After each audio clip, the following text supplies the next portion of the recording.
বন্যার মডিউলে আপনাকে স্বাগত জানাই। এই মডিউলের শেষে আপনি জানতে পারবেন বন্যা কী এবং বিভিন্ন ধরনের বন্যাগুলি কী কী, বন্যার কারণগুলি কী কী, বন্যার প্রভাবগুলো কেমন হয়, বন্যার পরিস্থিতিতে অনুধাবন করে নিরাপত্তা ব্যবস্থা চিহ্নিত করতে পারবেন এবং স্বেচ্ছাসেবকদের ভূমিকাগুলো কী কী সেগুলো আপনি জানতে পারবেন। বন্যা হলো জলের ওভারফ্লো দ্বারা সাধারণত শুষ্ক জমি নিমজ্জিত, সমতল ভূমির উপর দিয়ে নদী প্রবাহিত হয়ে অনেক বিস্তৃত সমভূমির মধ্যে চলে যায়। যখন ভারী বৃষ্টিপাত বা বরফ গলে নদীটি ফুলে ওঠে তখন এটি তার তীর উপচে পড়ে। অগভীর জলের বিস্তৃতি দ্রুত পার্শ্ববর্তী প্লাবনভূমিকে ঢেকে দিতে পারে এবং আশেপাশের এলাকাগুলিকে ডুবিয়ে দিতে পারে। বন্যা একটি স্থানীয় ঘটনা হতে পারে যা ভূমির একটি ছোট্ট এলাকাকে প্রভাবিত করে, পুরো দ্বীপ বা নদী অববাহিকাকে প্রভাবিত করে, এটি বিশাল এলাকা জুড়ে ছড়িয়ে পড়ে। বন্যা সমভূমির অভ্যন্তরে যদি মানুষ বা পশুর বাসস্থান থাকে তবে জলস্তরের ঋতুগত তারতম্য অনুযায়ী সেই নির্দিষ্ট এলাকায় সম্পত্তির ধ্বংস এবং প্রাণহানির কারণ হবে। ভারতে বর্ষা মৌসুমে বন্যা বড় ধরনের ক্ষয়ক্ষতি করে। ভারী বৃষ্টিপাত, বরফ গলে যাওয়া, গ্রীষ্মমণ্ডলীয় ঝড়, নিম্নচাপ এবং বর্ষার পরিস্থিতি বন্যার ঝুঁকিতে অনেক অবদান রাখে। দেশের ৩৬টি রাজ্য এবং কেন্দ্রশাসিত অঞ্চলের মধ্যে ২৩টি বন্যার কবলে পড়েছে এবং ৪০ মিলিয়ন হেক্টর জমি, মোটামুটি দেশের ১/৮ ভৌগোলিক এলাকা বন্যাপ্রবণ। তবে ভারতের সবচেয়ে ঝুঁকিপূর্ণ রাজ্যগুলি হলো উত্তরপ্রদেশ, বিহার, আসাম, পশ্চিমবঙ্গ, গুজরাট, উড়িষ্যা, অন্ধ্রপ্রদেশ, মধ্যপ্রদেশ, মহারাষ্ট্র এবং পাঞ্জাব। ৪টি বিভিন্ন ধরনের বন্যা রয়েছে: নদীর বন্যা, আকস্মিক বন্যা, শহুরে বন্যা এবং উপকূলীয় বন্যা। আরও জানতে প্রতিটি ধরনের ট্যাবে ক্লিক করুন। উপকূলীয় বন্যা। উপকূলীয় বন্যা জোয়ার, ঝড়, গ্রীষ্মমণ্ডলীয় ঘূর্ণিঝড় বা সুনামির কারণে হয়ে থাকে। এগুলি সমুদ্রে ঘটে এবং উপকূল রেখা বরাবর সাধারণ জনগণ এবং সামুদ্রিক স্বার্থকে প্রভাবিত করে। শহুরে বন্যা। প্রধান শহরগুলিতে বিশেষ করে বর্ষাকালে বন্যা কেবল শহুরে পরিবেশের নয়, সাথে সাথে মানুষের জীবন ও সম্পত্তির জন্য মারাত্মক প্রভাব ফেলে থাকে। শহুরে বন্যা শহরের দৈনন্দিন জীবনের উপরেও একটি বড় ব্যাঘাত ঘটায়। রাস্তা অবরুদ্ধ হতে পারে, মানুষ কর্মক্ষেত্রে বা স্কুলে যেতে পারে না, অর্থনৈতিক ক্ষয়ক্ষতি অনেক বেশি হয়ে থাকে। কিন্তু বন্যার প্রকৃতির কারণের হতাহতের সংখ্যা সাধারণত খুবই সীমিত। শহরের রাস্তায় ধীরে ধীরে জল উঠে যায়। নদীর বন্যা। নদীর জলস্তর বেড়ে যাওয়ার সম্ভাব্য কারণগুলি হল দীর্ঘস্থায়ী বৃষ্টিপাত, দ্রুত তুষার গলে যাওয়া, বর্ষা বা গ্রীষ্মমণ্ডলীয় ঘূর্ণিঝড়, ভূমিধস, বরফ বা ধ্বংসাবশেষের ফলে স্থানীয় বন্যা হতে পারে বা এই স্থানীয় বন্যা আরও ব্যাপক আকার ধারণ করতে পারে। আকস্মিক বন্যা। জলের একটি আকস্মিক এবং চরম পরিমাণ যা দ্রুত প্রবাহিত হয় এবং প্লাবন সৃষ্টি করে এবং যার প্রকৃতির কারণে এর পূর্বাভাস দেওয়া অনেক কঠিন হয়ে পড়ে। প্রাকৃতিক বরফ এবং ধ্বংসাবশেষ, বাঁধ বা মানব নির্মিত কোনো স্থপতি যেমন বাঁধ ভেঙে যাওয়ার কারণেও আকস্মিক বন্যা ঘটতে পারে। এবার আমরা বন্যার কারণগুলির সম্পর্কে জেনে নেব।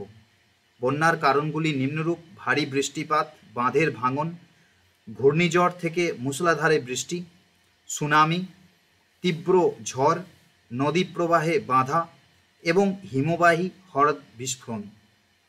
শহুরে বন্যার কারণগুলি হল ড্রেনেজ ব্যবস্থা, অ্যান্টিসিডেন্ট কন্ডিশন, উদ্ভিদ ও ভূতত্ত্ব, ব্যবস্থাপনার প্রচেষ্টা, জমির আকার এবং আকৃতি এবং আবহাওয়া সংক্রান্ত কারণ।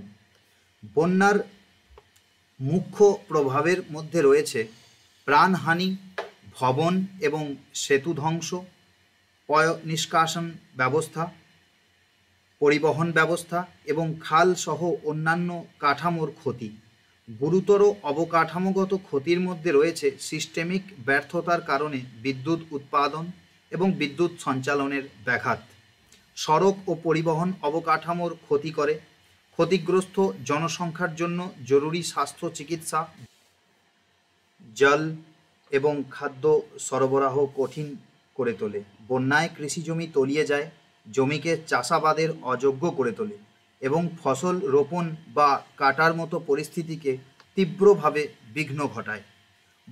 বন্যার গৌণ প্রভাবগুলি হলো নিম্নরূপ: জীবন জীবিকার ব্যাঘাত ঘটায়, অর্থনৈতিক অবস্থার অবনতি হয়, ক্ষতিগ্রস্ত কাঠামো এবং সিস্টেমগুলি পুনর্নির্মাণ করতে সময় লাগে, যেটা অত্যন্ত ব্যয় সাপেক্ষ।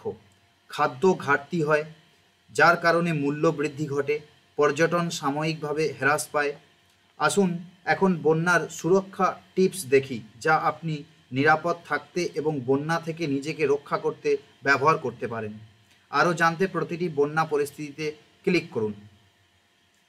নদীর প্লাবনভূমিতে ঘরবাড়ি ইত্যাদি নির্মাণ করবেন না।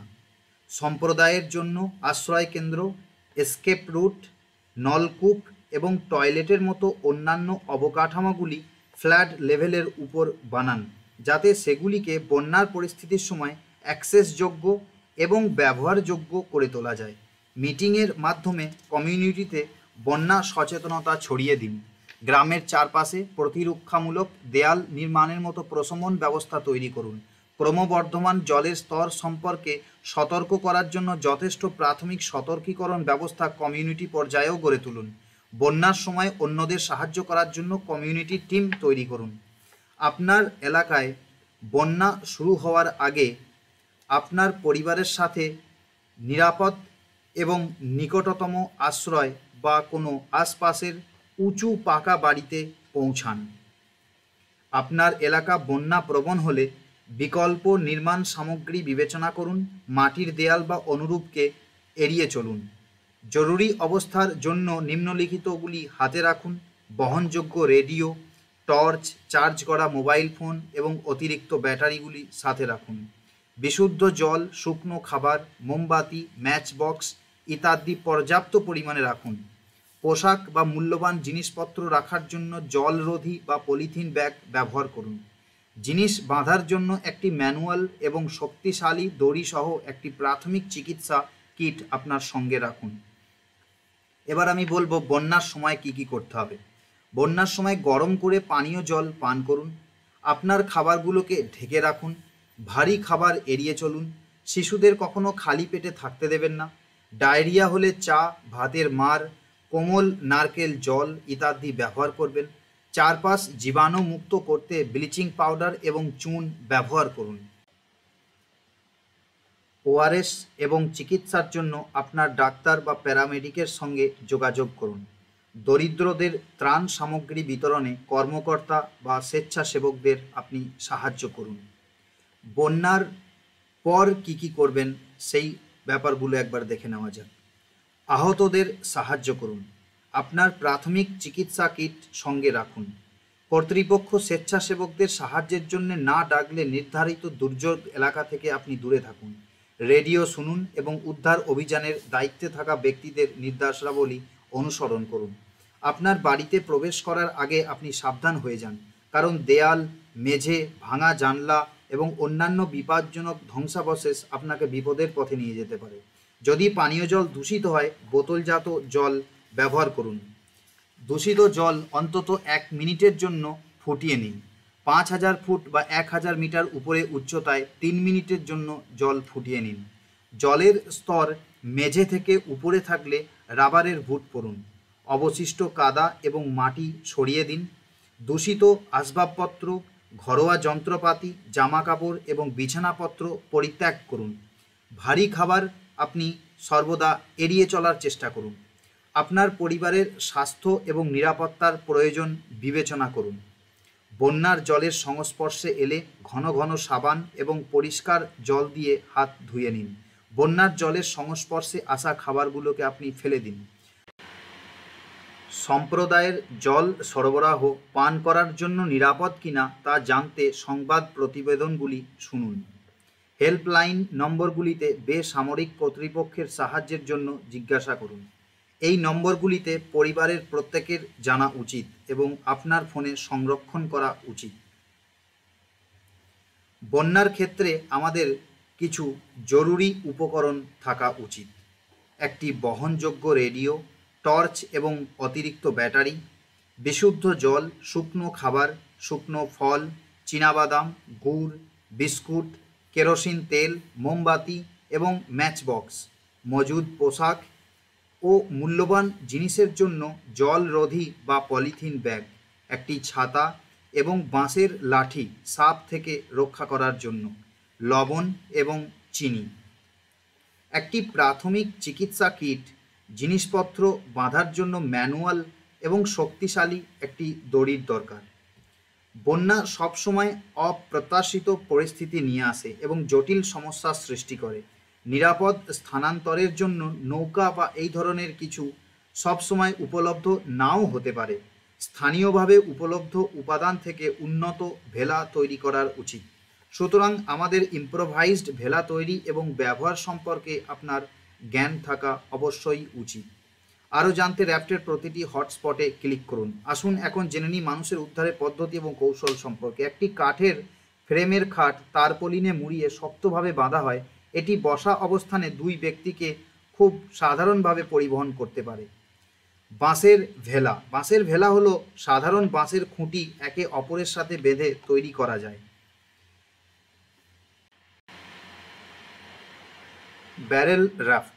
ব্যারেল রাফট তৈরি করা হয় এক বা দুটি ব্যারেল দিয়ে বাঁশের সাথে বেঁধে একটি তৈরি করা ভেলা। কলা গাছের ভেলা। কলা গাছের ভেলা পূর্ণবয়স্ক কলা গাছ দিয়ে তৈরি করা হয়। উপযুক্ত টুকরো টুকরো করে বাঁশ দিয়ে একত্র করে এই ভেলাটি তৈরি করা হয়। এটি একটি গাড়ির এয়ারটাইট টিউব দিয়ে তৈরি করা টিউব রাফট। এটি একটি সাঁতারের সাহায্য হিসাবে ব্যবহার করা যেতে পারে। এটি হলো ওয়াটার বোতল রাফট। এটি সিল করা মুখের খালি 1 লিটার জলের বোতল দিয়ে তৈরি।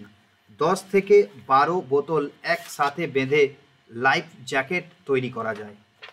Thermocol life jacket. থার্মোকল এবং কাপড় দিয়ে এই জ্যাকেটটি তৈরি করা হয়। এটি একজন ব্যক্তিকে সাহায্য করতে পারে বন্যার সময় সাঁতার কাটতে।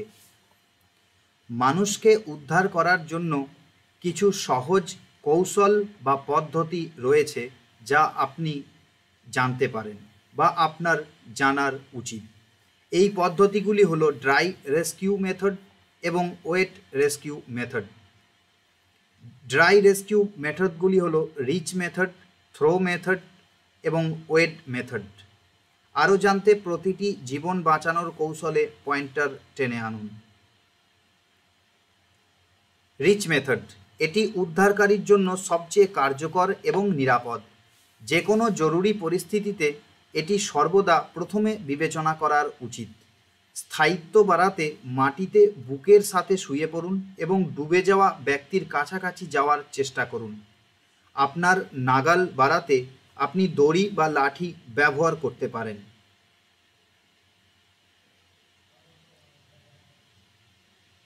Throw method. এই পদ্ধতিতে ডুবন্ত ব্যক্তিকে উদ্ধারের জন্য টিউব ইত্যাদির মতো এড ব্যবহার করতে পারেন। উদ্ধারের জন্য লাইফ বয়গুলো ডুবে যাওয়া ব্যক্তির দিকে নিক্ষেপ করা হয়।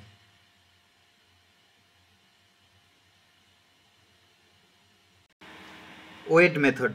ওয়েড জলের মধ্যে হাঁটা। এই পদ্ধতিতে উদ্ধারকারী দুর্দশাগ্রস্ত ব্যক্তির কাছাকাছি পৌঁছায় এবং তাকে উদ্ধারের জন্য চেষ্টা করে। যাই হোক, এই ধরনের উদ্ধারের চেষ্টা করার আগে প্রথমে প্রবাহ বা স্রোতকে মূল্যায়ন করতে হবে, অন্যথায় উদ্ধারকারীরা জলের স্রোতে ভেসে যেতে পারে। চেষ্টা করুন এবং কিছু বা কাউকে ধরে রাখুন যাতে নিজেকে জলের স্রোতে ভেসে যাওয়া থেকে আপনি বাঁচাতে পারেন।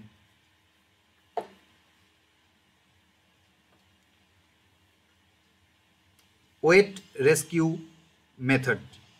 ওয়েট রেস্কিউ মেথডের মধ্যে অন্যতমগুলি হলো contact rescue, wrist tow, support tow, armpit tow, head tow এবং ভাইস গ্রিপ টো। ছবি দেখতে আপনি প্রতিটি কার্ড ক্লিক করুন।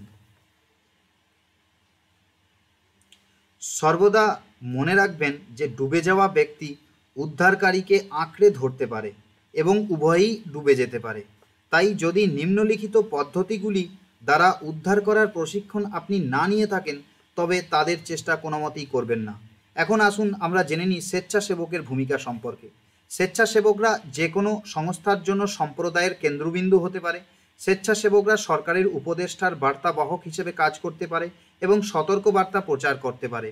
স্বেচ্ছাসেবকরা ক্ষতিগ্রস্ত এলাকা থেকে লোকজনকে সরিয়ে নিয়ে যেতে সাহায্য করে। স্বেচ্ছাসেবকরা বিভিন্ন পরিষেবার জন্য ত্রাণ শিবিরে কাজ করতে পারেন। স্বেচ্ছাসেবকরা ইউটিলিটি পুনরুদ্ধারে সরকারি সংস্থাগুলিকেও সাহায্য করতে পারে। স্বেচ্ছাসেবকদের রাষ্ট্র সব ধরনের সাধারণ পরিষেবায় ব্যবহার করতে পারে। এখন আপনি প্রশিক্ষিত, প্রয়োজন দেখা দিলে এভাবেই আপনি নিজেকে একজন স্বেচ্ছাসেবক হওয়ার জন্য প্রস্তুত করতে পারেন। স্থানীয় কর্তৃপক্ষের কাছে একজন স্বেচ্ছাসেবক হিসেবে নিজেকে নথিভুক্ত করুন। নিউজ চ্যানেল বা সোশ্যাল মিডিয়া থেকে বন্যার সম্ভাবনা সম্পর্কে অবগত থাকুন। বন্যা হলে মানুষ কিভাবে নিজেদেরকে বাঁচাতে পারে সে সম্পর্কে সচেতনতা তৈরিতে সহায়তা করুন। সাহায্য ও উদ্ধারের জন্য দড়ি বা ইম্প্রোভাইজড ভাসমান ডিভাইস রাখুন। প্রয়োজনে আপনি ত্রাণ বিতরণেও সহায়তা করুন। মডিউলে আলোচনা করা মূল বিষয়গুলি হলো: বন্যা হলো প্রাকৃতিক দুর্যোগ যা সাধারণত শুষ্ক জমিতে জলের উপচে পড়ার ফলে হয়ে থাকে। বন্যা বিভিন্ন কারণে হতে পারে, যেমন ভারী বৃষ্টিপাত, নদী উপচে পড়া, ঝড়ের জলোচ্ছ্বাস এবং বাঁধ ব্যর্থতা।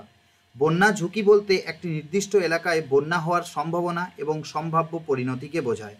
বন্যার সময় নিরাপদ থাকার জন্য বন্যা সুরক্ষা টিপস অনুসরণ করা গুরুত্বপূর্ণ, যার মধ্যে রয়েছে আবহাওয়ার সতর্কতা, পর্যবেক্ষণ, প্রয়োজনে খালি করা, প্লাবিত এলাকা এড়িয়ে যাওয়া এবং জরুরি সরবরাহ প্রস্তুত রাখা। বন্যার সময় জরুরি পরিস্থিতিতে সিপিআর এবং সঠিক উদ্ধার পদ্ধতির মতো জীবন রক্ষার কৌশল জানা খুবই গুরুত্বপূর্ণ।